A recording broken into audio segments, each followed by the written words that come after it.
Welcome to our podcast. Let's see what happens. And this podcast features two women with ADHD, and we talk about our life choices, maybe shed some light on life with ADHD, perhaps inspire. Probably not, though. Okay. What would you say you do here? So, in this episode, I interview a mom of two neurodivergent children. She homeschools as well. She's a photographer, very creative. And we are going to talk about how ADHD has kind of shaped her life, how she felt growing up in the 80s with it. And hopefully, this can shed a little bit more of a serious light on what it's like living with ADHD from somebody else's perspective. My husband goes, if you really want to be true to being ADHD, he's like, you'll forget the meeting, then you'll remember it and you'll be late. Yeah. Well, in true ADHD fashion, I was like, how hard is it to start Zoom and record it? And apparently it's quite hard. It took me about 20 minutes. I was listening to / watching Good Hang with Amy Poehler. Have you seen that one? I have. Yeah.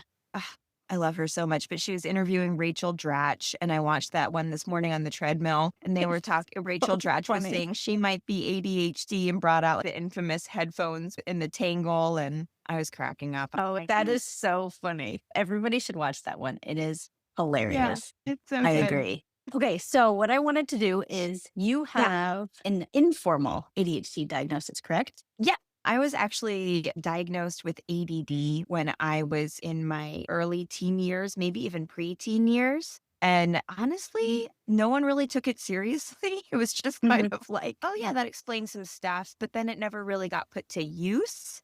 And a lot of people, I think, threw around ADD like a term, similar to my husband being dyslexic, and people throw around, oh, I'm dyslexic. So it kind of lost its pull or weight. And then as I got older, people were like, oh, it's just called ADHD now. And with my daughter's diagnosis, I started leaning more into, oh, I'm super neurodivergent. And this explains so many things. And it's not just a saying, it's not just a coined term. It's some real important facts into knowing about my own neurodivergence. Yeah. Did you grow up in the 80s? Oh, yeah, I'm an 80s baby. Okay, so growing up in the 80s and having an ADHD diagnosis is very different from the weight that I would hold now in terms of supports, right? Oh, yeah. Yeah, for sure. Like I said, I wasn't even diagnosed until 90 something because I was, I think, maybe 12 or 13. Is there a story that maybe showcases your ADHD that you want to share? It's a way of living. I think that if I could rewind time and talk to my younger self and just say, why is it important that I know that I am this way? Maybe the most important thing that I really wish that not just I understood, but a lot of people understood is my panic attacks / anxiety attacks when I was in my teen years and what those were, because nobody knew what they were, and how it's strongly connected to my neurodivergence. And, you know, I ended up finding self-taught grounding techniques to just get me through it, which is really wild now, because now with all the research I've done, I just intuitively knew to do those things to soothe myself and regulate myself through those hard moments. But I did it completely alone.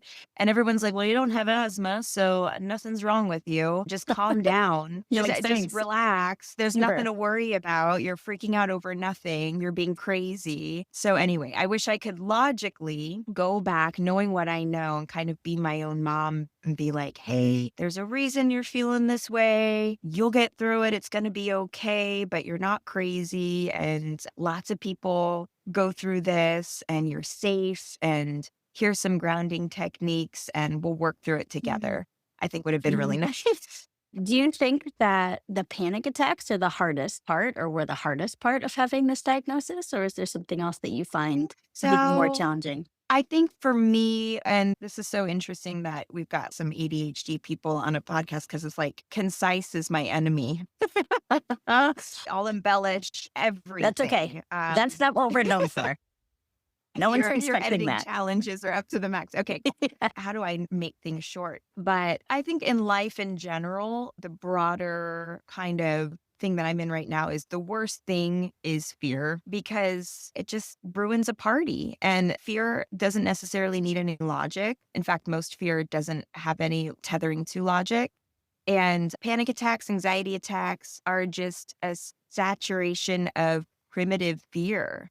And that feels awful. It's the worst feeling in the world. So even in my hardest moments or self-doubt or having struggles to get through things, to stay focused, feeling judged, feeling alone, I can get through all of that. But that being saturated in fear, especially being an older kid, younger woman at that time of life, I felt like that was probably the hardest because A, it stinks to be saturated in fear like that, but it's very isolating. And the combination of those two things at that age where you're kind of like coming into who am I as my own person, Mhm. it's rough. It's super rough. Do you think that now you have a different view of your ADHD? Like when you talk to people about it? Yeah. Well, first of all, I was talking to my husband about this yesterday. For so many reasons, I have attracted And other also, can I neurodivergent pop people. in here? Oh, You're yeah. a Yeah. photographer, so you're like Yeah. creative world, Yeah. Always, which always very been much super suits, creative. yeah,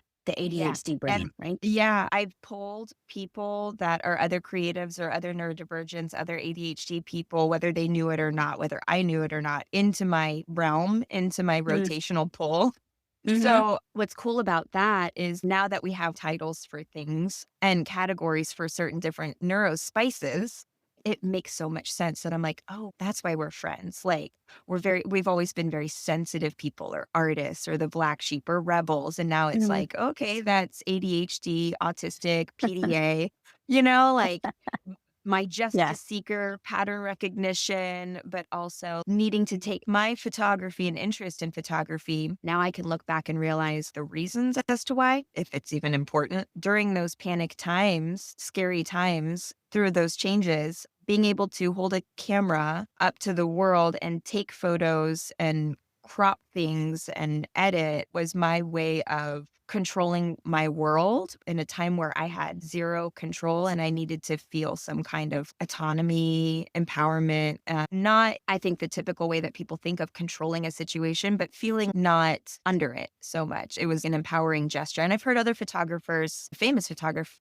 refer to photography as that for them. It was their way to own a bit of their world and be the viewer instead of feeling under it. I don't know if I'm making any sense. Yeah, it does make sense. I'm with you. Okay. So the last thing I think is interesting to talk about is if you have any recommendations for people in your life or people who have someone with ADHD in their lives, especially with your journey of maybe not understanding and having these really scary panic attacks and then choosing a career that really suits your brain and then raising neurodivergent children. And now, Yeah. where are you with it? What would be your recommendation to somebody? Well, the crazy thing is my path is so specific. My husband actually, so he's a amazing writer. He writes kids comic books and he's dyslexic.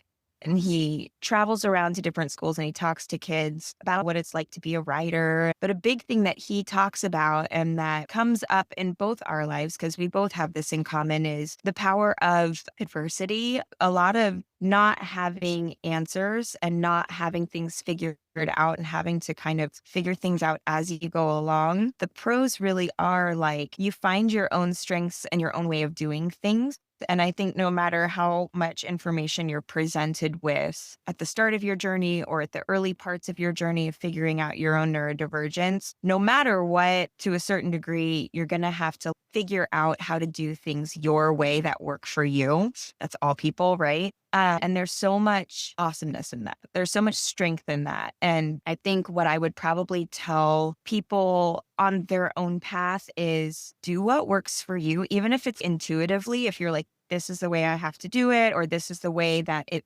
feels best to be. Just give yourself a little bit of credit that you know yourself best and that your people that are meant to be close to you will not just understand it and put up with it, they will love those things about you. So, again, this is kind of a construct, right? But I tell my Well, younger it is self it a it lot of is the in the time. ADHD brain anyway. We're like, Yeah.